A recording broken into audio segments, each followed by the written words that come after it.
ان فلاحی کاموں کے اندر غریبوں کو، مسکینوں کو، ناداروں کو، محتاجوں کو، مفلوجوں کو آپ وہ رقم ان کو دے دیجئے. اس کا ثواب پہنچے گا نہیں پہنچے گا کیا ہوگا، اس چیز کو آپ اللہ پہ یعنی یہ اس گناہ کا ازالہ کرنا ہوا. یہ اس کو میں اس کو یوں کہوں گا کہ دیکھیے اسلام جو ہے نا وہ کوئی بلاک دین نہیں ہے، وہ ہر چیز میں کوئی راستہ دیتا ہے.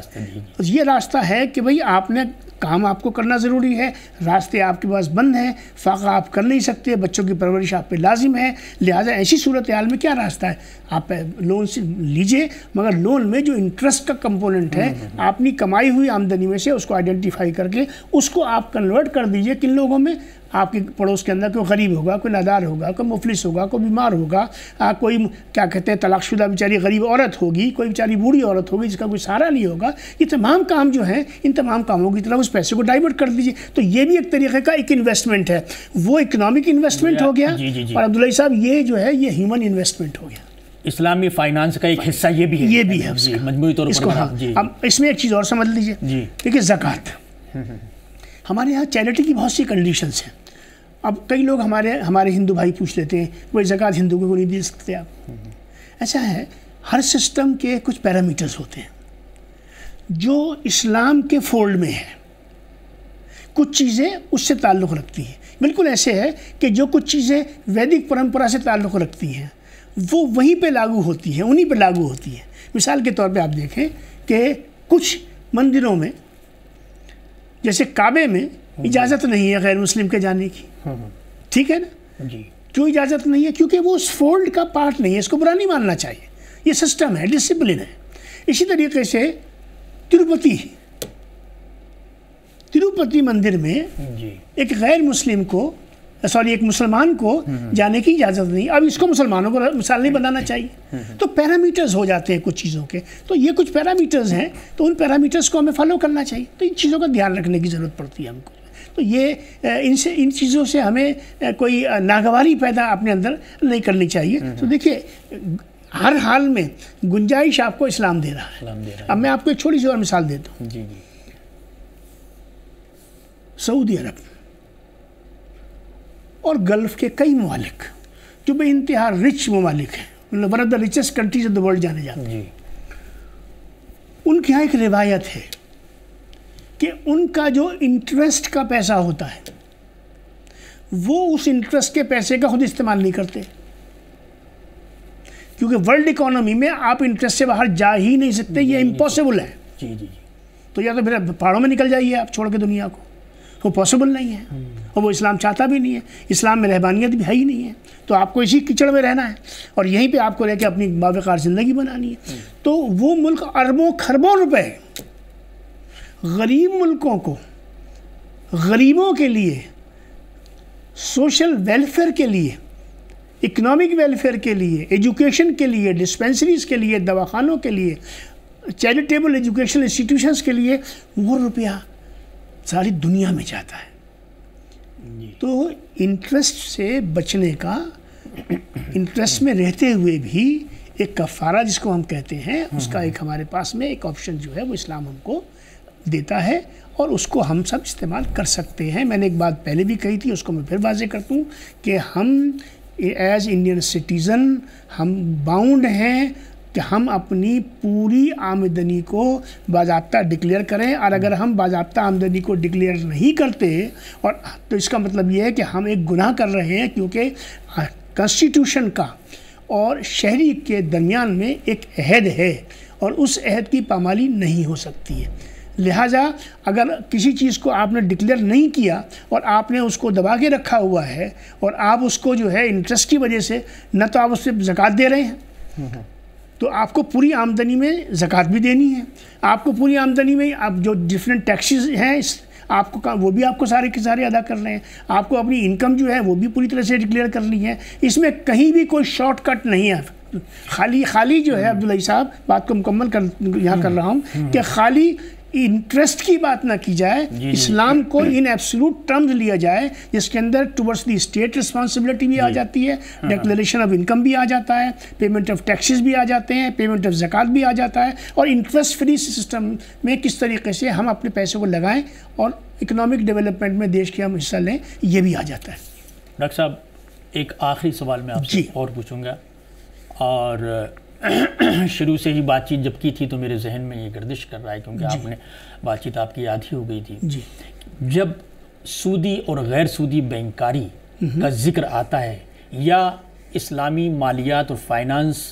کو بالکل الگ الگ چھان پھٹک کے ایک طرف کیا جاتا ہے، تو اس طرح کی باتیں بڑے پلیٹ فارم پر ہوتی ہیں، دانشورانہ طبقے میں ہوتی ہیں، یا بہت تعلیم یافتہ لوگوں میں ہوتی ہیں، یا بڑے ایکسپرٹ لوگوں میں ہوتی ہیں. اور وہ باتیں جہاں تک میرا تعلق ہے، میں دیکھتا ہوں سماج میں ہم لوگ رہتے ہیں، وہ نیچے کے طبقے میں، اس طبقے میں نہیں پہنچتی وہ چیزیں کہ کیا ہو رہا ہے، کیا ہونا چاہیے، اور وہ لوگ جو دکانداری میں لگے ہوئے ہیں، کاروبار میں لگے ہوئے ہیں، وہ کیسے اپنی لائف کو آگے بڑھائیں. یہ چیز سمجھ میں نہیں آتی. تو ڈاکٹر صاحب میں یہاں معلوم آپ سے یہ کرنا چاہ رہا تھا کہ ان کے اندر بیداری، یعنی اسلامی بینکنگ اور غیر اسلامی بینکنگ، یعنی کاروبار اسلامی اور غیر اسلامی طور پر کرنے کی بیداری ان تک کیسے پہنچے، یہ ذمہ داری کس کی ہے؟ دیکھیے، یہ ذمہ داری سب سے پہلی بات تو یہ ہے کہ جو بڑے ادارے اور بڑے ذمہ داران ہیں ان کی ذمہ داری ہے. اور اس ذمہ داری کو زمین پہ لانے کے لیے جو ہمارے مدارس ہیں، جو ہماری مسجدیں ہیں اور مسجدوں کے جو امام ہیں، ان کے پاس اتنا علم ہونا چاہیے، ان کو اتنا علم دیا جانا چاہیے. خالی چیخ کے یہ کہنا سود حرام ہے، یہ مسئلے کا حل نہیں ہوتا ہے. کسی بات کو بہت زیادہ جذبات میں آ کر کہنا یا بہت غصے کے انداز میں کہنا جو ہے، یہ اس بات کی علامت ہوتی ہے کہ آپ کے پاس میں دلیل نہیں ہے، جبکہ یہاں دلیل موجود ہے. میں نے آپ کے سامنے ساری بات رکھی ہے. تو یہ ذمہ داری ہے اور ائمہ مساجد کی کہ ان کا استعمال کیا جائے. اور مدارس کے میں کیونکہ طلباء جو ہوتے ہیں وہی کل کے امام ہوتے ہیں، کل کے مذہبی اسکالرز ہوتے ہیں، یہ ان کی ذمہ داری ہے. اسی طرح سے جو ایجوکیشنل انسٹیٹیوشنز ہیں ان کی ذمہ داری ہے، این جی اوز کی ذمہ داری ہے کہ گلی محلے میں رہنے والا، مونگ پھلی بیچنے والا، بریانی کی دیگ لگانے والا، آپ سمجھیے رکشہ چلانے والا، کسی دکان پہ کام کرنے والا، کسی فیکٹری میں جو ہے مزدوری کرنے والا، میں بالکل نیچے کی بات کر رہا ہوں کہ وہ کسی چوراہے پہ بیٹھ کر کچھ چھوٹے سے سامان لے کے پان بیڑی سگریٹ بیچنے والا، ان تمام لوگوں تک یہ چیز پہنچنی چاہیے کہ بھئی کہ اس کے انٹرسٹ اور انٹرسٹ فری کی جو سارا سلسلہ ہے اس کو سمجھایا جائے. ایک عام مسلمان کے دماغ میں آج کی تاریخ میں مجھے یعنی کہنے دیجئے کہ اس میں کوئی غلط بات نہیں ہے کہ ہر مسلمان لگ بھگ جو ہے، معدود چند کو چھوڑ دیجئے، یہ سمجھتا ہے کہ سود حرام ہے، یقیناً حرام ہے، اور میں اس حرام کاری کو کر رہا ہوں. اور لیکن اس کا راستہ کیا ہے؟ جبکہ اسلام اس کا راستہ بھی بتا رہا ہے، اس کا تدارک بھی بتا رہا ہے، اس کا طریقہ بھی آپ کو بتا رہا ہے. تو آپ اس میں اپنی عاقبت بھی بچا رہے ہیں، ساری چیز ہو رہی ہے. تو لازم ہو جاتا ہے کہ مذہبی طبقہ ہمارا جو ہے خاص طور سے وہ ان ایشوز پہ بڑی محنت کرتا ہے جن کے اندر جن کی مارکیٹنگ بڑی آسان ہوتی ہے، جن سے پبلسٹی ہو جاتی ہے، جو گراؤنڈ کے چیزیں ہیں جن سے کہ واقعی اسلام جس میں کہتے ہیں جو ہے، جس کو اقامت دین کہتے ہیں، جس سے کہ اسلام جو ہے وہ گھر گھر میں اس طرح پہنچے کہ جس سے کہ یہ معلوم چلے کہ یہ دین جو ہے یہ جذباتیت کا اور جنون کا دین نہیں ہے، بلکہ یہ گراؤنڈ پہ رزلٹ دینے والا دین ہے. اور اس میں اس ملک کے 20-25 کروڑ مسلمان جو ہیں وہ انٹرسٹ فری بینکنگ اور فائنینسنگ کے لیے ایک ایسا نظام کھڑا کر سکتے ہیں، اس کو گورنمنٹ فیسیلیٹیٹ کرے کوآپریٹیوز کے ذریعے سے، اور وہ ان کا جو پیسہ ان کے گھروں کے اندر پڑا ہوا ہے، ان کی جیبوں میں پڑا ہوا ہے، اس کو نیشنل اکنامک ڈیولپمنٹ کے اندر وہ اس کو لے کے آ سکیں، تاکہ ملک بھی اس کا بینیفیشری ہو، اور کمیونٹی بھی بینیفیشری ہو، اور ہم as a single national unit بھی اس کے بینیفیشری ہو. ناظرین، ڈاکٹر خواجہ افتخار احمد صاحب ابھی ہمیں اسلامی اور غیر اسلامی بینکنگ کے بارے میں تفصیل سے بتا رہے تھے. ناظرین، یہ تھا ہمارا پروگرام بیچ بحث میں. اگلے ہفتے اسی طرح کے پھر کسی اہم موضوع کے ساتھ ہم آپ کے سامنے حاضر ہوں گے.